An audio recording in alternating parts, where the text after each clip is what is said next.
Bem-vindos ao Café com Financiamento. Sejam todos muito bem-vindos, que hoje o bicho vai pegar aqui. Já tô com o meu café, a gente vai falar muito sobre essas mudanças que vão ter no Minha Casa Minha Vida. Peraí que eu tô botando o café aqui. Além das mudanças do Minha Casa Minha Vida, a gente tem muita coisa acontecendo, ó. Reunião do Copom, que é a reunião que vai falar sobre a taxa de juros. Será que vai ter mudança na taxa de juros? Até porque, né, o Copom já anunciou que em março haverá queda. Só que conflito no Irã, enfim, isso pode impactar. O petróleo já subiu, como eu disse na semana passada que ia subir, o dólar já subiu também, né? Como a gente previa que acontecesse num conflito desse. Então, a gente vai falar sobre reunião do Copom. Vamos falar sobre a reunião do Conselho Curador do FGTS. Murilo, aquelas regras do Minha Casa Minha Vida, vou falar sobre elas aqui pra gente ficar na mesma página, mas essas regras do Minha Casa Minha Vida. E agora?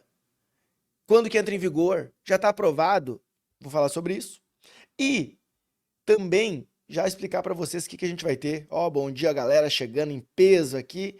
E também, né, as aulas do financiamento próprio. Tem duas coisas que eu decidi trazer esse mês para vocês, que já só estou definindo um horário, por isso que eu não divulguei ainda, que é anúncios.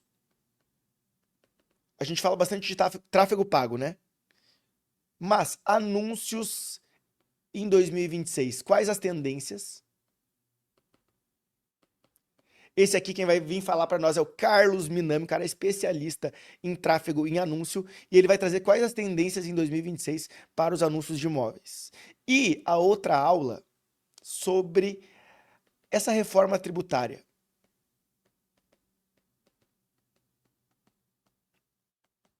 Essa reforma tributária, o que vai acontecer com um investidor que tem 1, 2, 3 imóveis, coloca em Airbnb ou compra e vende, quanto ele vai pagar mais de imposto? Isso, vocês concordam comigo que faz uma diferença enorme o corretor saber na hora de falar com o cliente. Então, tudo isso a gente vai falar nas aulas mensais. Inclusive, eu deixei aqui o link da lista de espera do Financiamento Pro. Quem não é aluno ainda, aqui tem lista de espera. Quem já é aluno, eu vou divulgar. Só falta um horário, provavelmente hoje a gente já consiga divulgar. Eu só não divulguei porque falta uma confirmação de um dos professores. Fala, Pereira, amigo. Sim, o novo simulador já está funcionando, né? Estão usando, não estão usando? Eu estou usando o antigo ainda. Bom, além disso, eu quero falar sobre mito ou verdade do FGTS. Vocês já ouviram falar que essa aqui, na época que eu comecei no mercado imobiliário, eu ouvi alguns gerentes falando assim, ó, que é o seguinte, já ouviu falar que se o cliente usar o FGTS, ele pode usar a cada 2 anos, né? A cada 2 anos, ele usar o FGTS, ele reduz a dívida pela metade. Quando eu entrei no mercado imobiliário, faz tempo, né? Por isso que eu tô sem cabelo. Se eu tivesse cabelo, com certeza seria branco.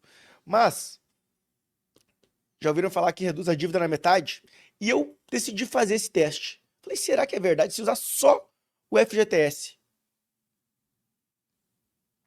será que a dívida reduz na metade? E eu quero mostrar para vocês aqui o resultado disso. Então, vamos lá.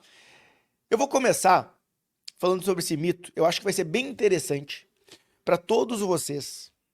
Porque planejar, pessoal, planejar a quitação do financiamento, ele é tão importante quanto na hora de vender o imóvel. Porque vocês mostram para o cliente um domínio que vocês sabem que ele não vai pagar por 30 anos. E aí, isso aqui do FGTS, de reduzir metade, eu não sabia se era uma verdade ou não. Eu imaginava, né, fazer umas contas meio de cabeça, só que Agora, eu quero mostrar para vocês aqui, deixa eu ver se eu consigo apresentar. Eu fiz o teste. Fiz o teste para ver quanto. Talvez fique um pouco pequeno para vocês enxergar aqui, mas não tem problema. Eu quero mostrar, principalmente, que se ficou pequeno não tem problema, tá? Eu quero mostrar para vocês, e eu vou falando aqui o quanto que tá reduzindo, mas eu fiquei na dúvida, será que reduz mesmo a metade? Porque o FGTS a cada 2 anos é um salário. Então é a mesma coisa que eu amortizar um salário por ano. Seria a mesma coisa que amortizar um salário por ano, que é mais ou menos isso aqui, ó. Se eu pego um cliente que está financiando 200 mil reais e eu botei no Minha Casa Minha Vida aqui, ó, 8% de custo efetivo, um faixa 3, esse cara, quanto que ele ganha mais ou menos por mês? Um cara do faixa 3. Ele vai ganhar em média aí, sei lá, 6 mil reais por mês. Então vocês concordam comigo que a cada 2 anos ele tem 12 mil reais de FGTS.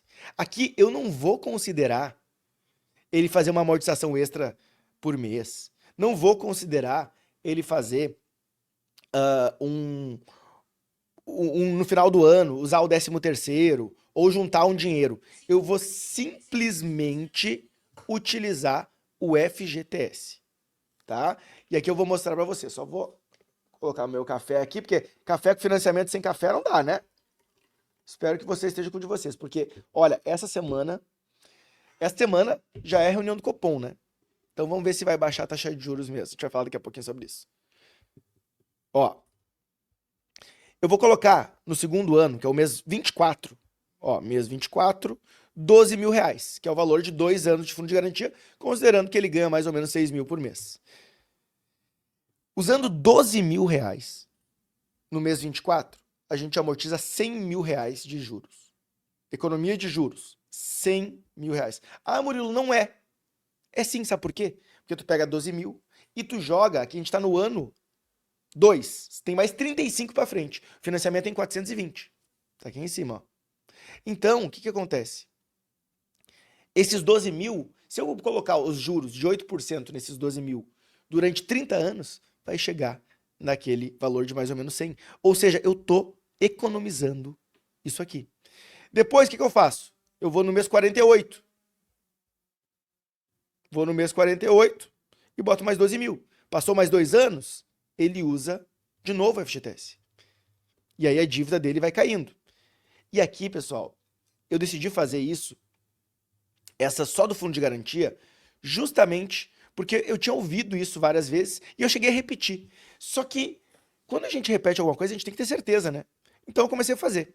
Ó, vai no mês 48, depois vai no mês 72, e assim a gente vai indo. Aqui é 6 anos, 8 anos. Ó, em 10 anos, a gente chega em 99 de saldo. Ou seja, em 10 anos, que é 1/3 da dívida, a dívida está na metade. Mas a gente continua, a gente sabe que a tabela Price, quanto mais eu amortizo no tempo, melhor. 12 anos, 14 anos, 16 anos. Quitação em 16 anos. Aqui, 192, acabou. Ó. Saldo devedor chegou a 0. O que significa isso? Michael, adoro essa tabela, eu também. O que significa isso? Pessoal, um financiamento de 35 anos. Aqui, só usando fundo de garantia, e eu nem usei, eu poderia ter usado o quê? Eu poderia ter colocado que o FGTS aumenta, né? Porque daqui a 10 anos o cara não tá mais ganhando 6 mil. Quanto que ele tá ganhando? Sei lá, 8, 9, 10, 12. Eu não sei quanto que ele tá ganhando daqui a 10 anos. Mas eu considerei o valor de hoje ainda.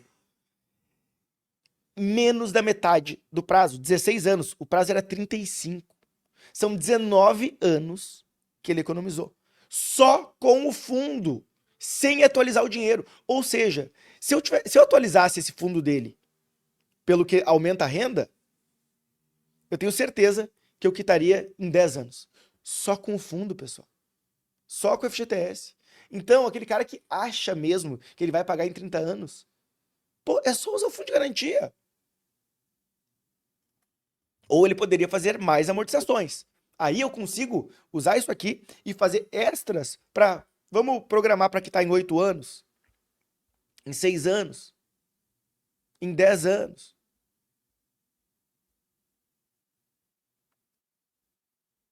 Então isso é o que faz diferença de verdade de alguém que é um consultor para alguém que mostra imóveis, né? Corretor que realmente entende. Isso aqui, pessoal, bom, essa planilha aqui, enfim, é maravilhosa, né? Isso aqui, lembrando, né? Exclusiva de alunos, né? Até deixei a lista de espera do financiamento pro, a gente vai, não sei quando abrirá a turma, mas aqui tu vai ficar sabendo. Beleza? Então, dito isso, é uma verdade, não é um mito. A gente consegue sim quitar um financiamento só com o FGTS em metade do prazo. Olha, as pessoas, os gerentes estavam certos que falavam isso. Estavam certos. Deixa eu botar aqui. Opa, aqui. Fechou. Voltamos para a apresentação e agora eu quero trazer para vocês as novidades da semana. O que vai acontecer, né? Primeiro, eu quero relembrá-los uma coisinha. Eu quero relembrá-los, antes da gente falar da reunião do Copom, se a Selic cai ou não,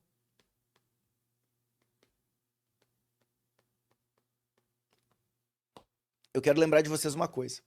No ano passado, entrou uma coisinha que chama Fundo Social do Pré-Sal. Quem é meu aluno sabe o que eu estou falando. Isso aqui é um dinheiro a mais desse fundo social aqui. Eu não vou entrar em detalhes agora no café. Quem quiser, vai nas aulas da turma, lá nas aulas ao vivo, quando entrou, que isso aqui entrou em maio para julho do ano passado, criando, né, o faixa 4 do programa Minha Casa Minha Vida. Mas esse fundo social aqui permitiu a criação do faixa 4. Só que as pessoas confundem uma coisa. As pessoas acham que o Fundo Social do Pré-Sal coloca dinheiro no faixa 4. Mas não é verdade. O Fundo Social do Pré-Sal, o dinheiro do FS, ele está no faixa 3. Não é à toa que quem é correspondente aqui, se tiver algum correspondente aqui na aula, aqui, no café, quando eles criam, a gente cria proposta, as do faixa 3 são FS. Murilo, por que tu tá falando isso? Eu tô falando isso porque, para mim, talvez o ponto mais impactante da proposta do novo Minha Casa Minha Vida, vocês viram a proposta? E eu achei assim, ó, se me falassem antes, falassem, Murilo, a proposta é essa, antes de sair na mídia, ó, Fabiola, se a proposta tivesse vindo para mim antes, eu ia falar assim, olha, não vai passar, eles não vão fazer isso aí não. Por quê? Porque eu achei ela muito agressiva. Só que a gente tem que lembrar que a gente tá no ano eleitoral, né? Mas eu achei agressiva demais. Faixa 1, faixa 2, faixa 3, que é o que eu vou mostrar pra vocês, e o faixa 4, eu já decorei, né? 2.850 para quanto? 3.200 a renda, né? Depois, faixa 2, de 4.700 para 5.000. Depois, o faixa 3, esse aqui foi o mais impactante para mim, de 8.600 para 9.600. R$ 1.000 de aumento. E, por último, o faixa 4, de 12.000 para 13.000 reais. Murilo, já está aprovado? Não. Quando que vai ser aprovado? Isso aqui está em análise pelo GAP, né? Que é do Conselho Curador do FGTS. FGTS. E a reunião é no dia 24 de março, a próxima reunião do Conselho Curador. Então, eu acredito muito que aqui vai acontecer a aprovação disso aqui. Porém, para aprovar, para o Conselho Curador aprovar, assim como no ano passado, precisa ter o quê? Orçamento.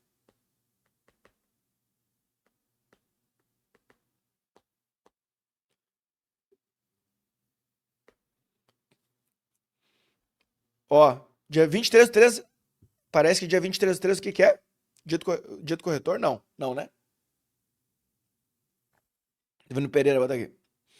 E aí, pessoal, teto dos imóveis vou falar também, Marcos. Vou falar em seguidinho. Só que isso aqui, para aprovar, precisa ter orçamento. Então, o conselho precisa saber de onde que vai sair esse dinheiro. Porque tem gente reclamando já, né, e com razão, que os usados falta recurso. Porém, para o novo, a gente sabe que ainda não faltou, né? E não deve faltar para imóvel novo. Murilo, por quê? A gente vai entrar numa seara aqui, que é a discussão entre novo e usado, né? Onde sempre no Conselho Curador eles dão preferência para imóvel novo. A gente tem aí que do orçamento apenas 14% vai para imóvel usado. Na minha opinião, é um pouco, mas é o que foi definido no ano passado pelo Conselho. Murilo, pode mudar isso? Pode mudar. Mas o que eu sei é uma coisa: para o imóvel novo, dificilmente falta. Dificilmente falta. Mas mesmo assim, essa proposta é agressiva, inclusive para os imóveis novos. Então, isso aqui precisa ser analisado. Será que eu tenho orçamento para entregar? Qual que é o ponto positivo? É que no ano passado, o faixa 3 foi do Fundo Social. E o faixa 4 sobrou dinheiro.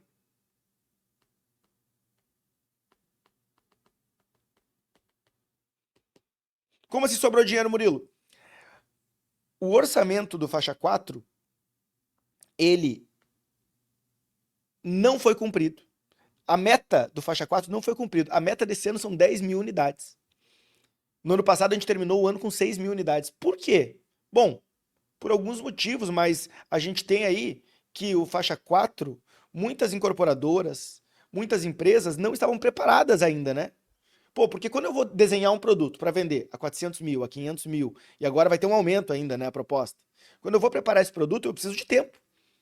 Eu não consigo preparar um produto em 3 meses. Normalmente, um desenvolvimento de um produto leva 1 a 2 anos, né? Às vezes até mais.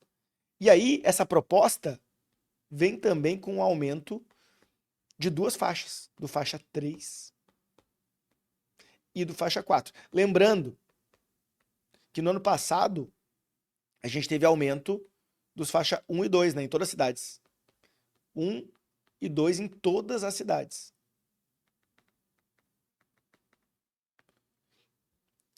Algumas cidades era 190, foi para 210. Foram 3 aumentos no ano passado, um em abril, um em novembro e outro em dezembro. Todas as cidades do Brasil, faixa 1 e 2, tiveram reajuste. E eu nem falo. Ah, não tá aparecendo, peraí. Aqui, ó. Tiveram reajuste. Isso que a CEBIC fez um pedido para aumentar mais ainda isso aqui. E vou dizer mais. Existiu uma proposta, isso aqui é só fofoca aqui fofoca do Café com Financiamento. A CEBIC mandou uma proposta pedindo Minha Casa Minha Vida em 800 mil reais. 800 mil reais. Subiu a proposta. Mas o que veio aqui do Ministério foi que o faixa 3, que hoje é 350 mil reais, subir para 400 mil, né? Vocês viram isso? Se não viram, estão vendo agora. E, para mim, o faixa 3 é a estrela do ano. Explico por que daqui a pouco. E o faixa 4, que mal entrou no ano passado, estava começando a querer tracionar, sair de 500 mil e ir para 600. Pessoal,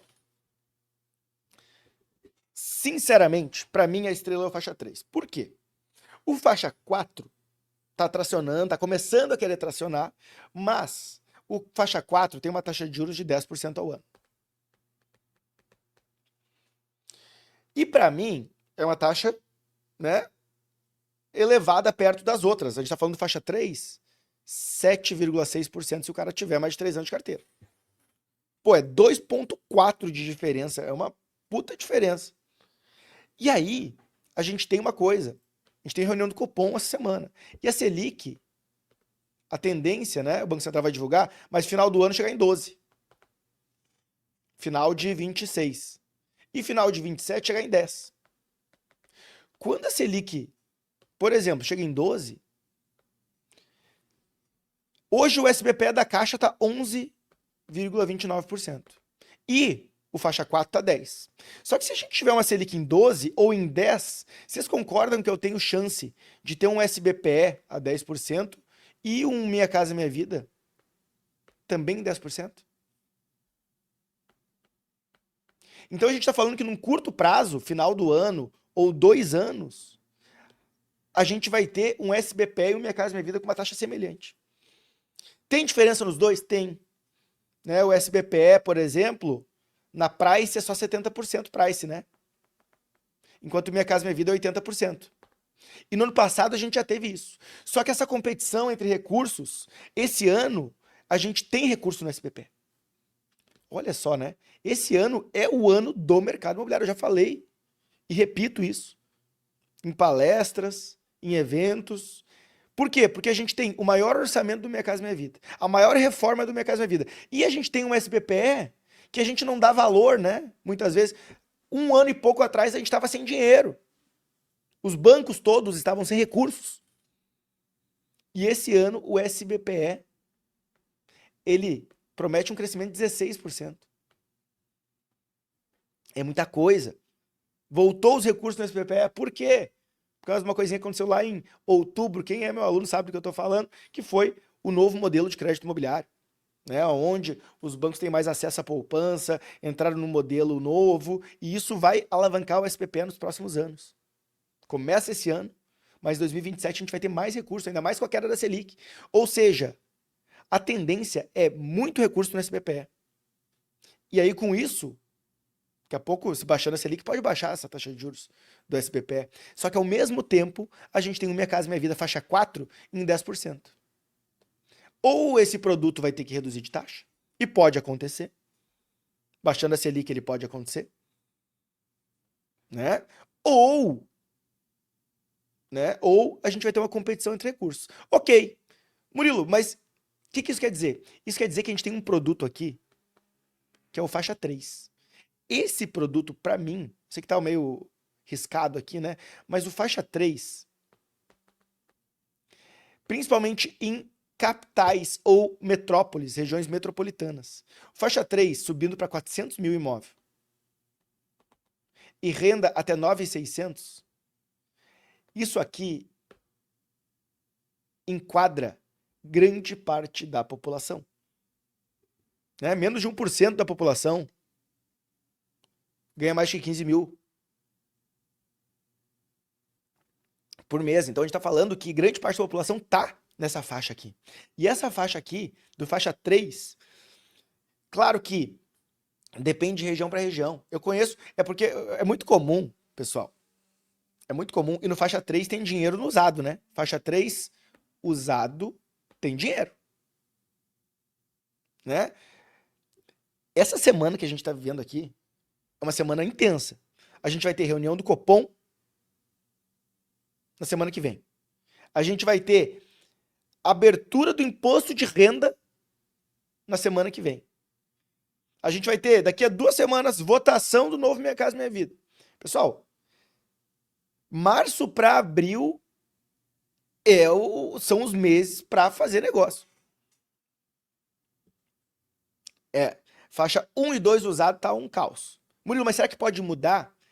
Então, com as discussões de orçamento, obviamente entra em pauta o que está faltando dinheiro.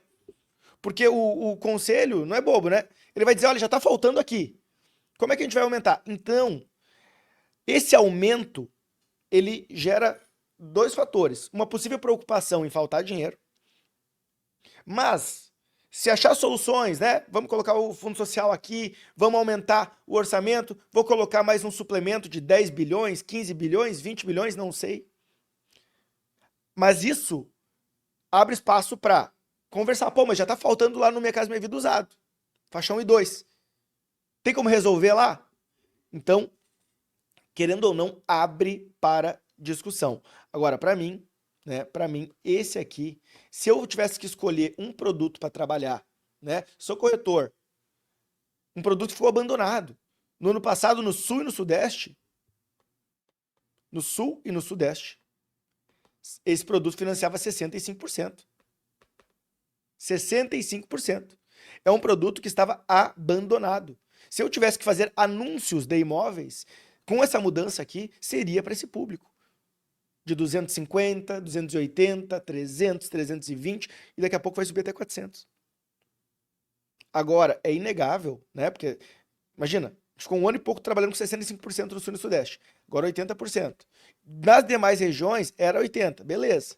Mas tem um aumento de renda, R$ 1.000, e 50 mil no valor imóvel. Lembrando, tem que ser aprovado pelo Conselho Curador. Minha opinião, será que aprova? Será que não aprova? Minha opinião é o seguinte: pode haver algum ajuste na proposta, porém, todas as propostas enviadas pelo Ministério foram aprovadas até agora. Então essa seria a primeira sem ser aprovada? Acho improvável. E sabemos da pressa que existe em aprovar esse projeto. Né? Faixa 4 para usada é 60% no Sul e no Sudeste e 80% nas demais regiões. E a proposta é passar para R$ 600 mil. Então, isso aqui, todo esse movimento que eu estou mostrando para vocês, é para mostrar que, se começar mesmo a cair a Selic, se passar isso aqui, o que vai acontecer? Primeiro, vai ter muita demanda, vai ter muita venda, mas a gente não pode esquecer que a gente vai ter que antecipar. Eu já estou antecipando. Os preços dos imóveis vão subir. Não tem jeito. Não tem o que fazer, não tem choradeira. Ah, mas Murilo, a bolha. Pessoal, não adianta choradeira. Os preços vão subir, não tem outra opção. Né? Mas as vendas continuarão acontecendo. Continuarão. Isso pode ter certeza. Tá? E aí, sobre a minha opinião sobre a redução dos juros, a reunião do Copom é 17, né? 17 e 18. Ou 16 e 17, né? 17 e 18, se não me engano. O Copom anunciou que vai reduzir juros em março agora nessa reunião. Já falou, né? Ó, nós pretendemos reduzir os juros. Porém, o dólar já subiu. E o dólar, né, o câmbio, na verdade não é nem o dólar subir, mas é o real descer, é uma coisa que é ruim para reduzir juros. E o barril do petróleo, não sei se vocês viram, por causa do conflito, mas já subiu mais de 25%. O que isso aqui gera? Isso aqui gera inflação, né? Por quê? Porque se aumentar o preço do combustível, aumenta o preço do alimento, aumenta o preço do transporte, aumenta o preço de tudo. E aí, o que acontece com o IPCA, que estava baixando? O IPCA pode subir. Então, isso aqui gera cautela em todos os bancos centrais do mundo, inclusive do Brasil, que já anunciou a queda. Porém, Murilo, você acha que vai cair ou não? Como essa queda já estava anunciada, são dois cenários possíveis. Ou faz a queda e espera para ver o que acontece. Ou segura para fazer uma nova queda no final do ano. Mas eu não sei se o Banco Central já anunciou ou não. Vamos ver o que eles vão botar nos juros futuros. Hoje vai sair o relatório Focus. Né? Vamos ver o que eles vão botar os juros futuros. Se vai continuar em 12 ou se eles vão mexer. Vai voltar a 12,25 ou 12,50. Agora, eu acredito que essa reunião aí vai ser bem interessante. Estou louco para ler a ata dela. Tomara que, sim, reduzam os juros. Né? O mercado não aguenta mais os juros altos. O mercado imobiliário, então, menos ainda, né? tomara que sim reduza. Eu acredito que tem uma grande chance de reduzir. Pô, já anunciou que ia reduzir, já está no projeto reduzir, brecar essa redução nesse momento, não só se o cenário piorar mais, né? A gente tem ainda uma semana. Vamos ver o que vai acontecer. Mas para o mercado imobiliário, se a gente terminar o ano em 12, com esse orçamento do Minha Casa Minha Vida, tendo esse PPA desse jeito e aumentando os tetos do programa, olha, todo o mercado imobiliário vai se beneficiar. Vão vender muito. Os alunos de financiamento para mais ainda, que está a lista de espera, né? E os preços, inevitavelmente, vão ter que subir. Então, avisa os clientes. Eu sempre falo, né? Melhor momento de comprar é hoje. Se esperar final do ano, vai pagar mais caro. E é por isso que eu estou aqui falando com vocês. Estou mostrando, desenhando o que vai acontecer essa semana, esse mês e nesse ano. Então, pessoal, esse é o Café com Financiamento. Muito bom estar com vocês aqui e nos veremos em breve aqui pelo Instagram. Os alunos, daqui a pouco eu vou publicar ali as aulas e os professores, só falta aquela confirmaçãozinha de um dos professores. Então, tem muita coisa pra gente fazer em março, hein? E eu vou avisar assim que reduzir os juros, assim que for aprovado, fica ligado que esse ano a gente tá com tudo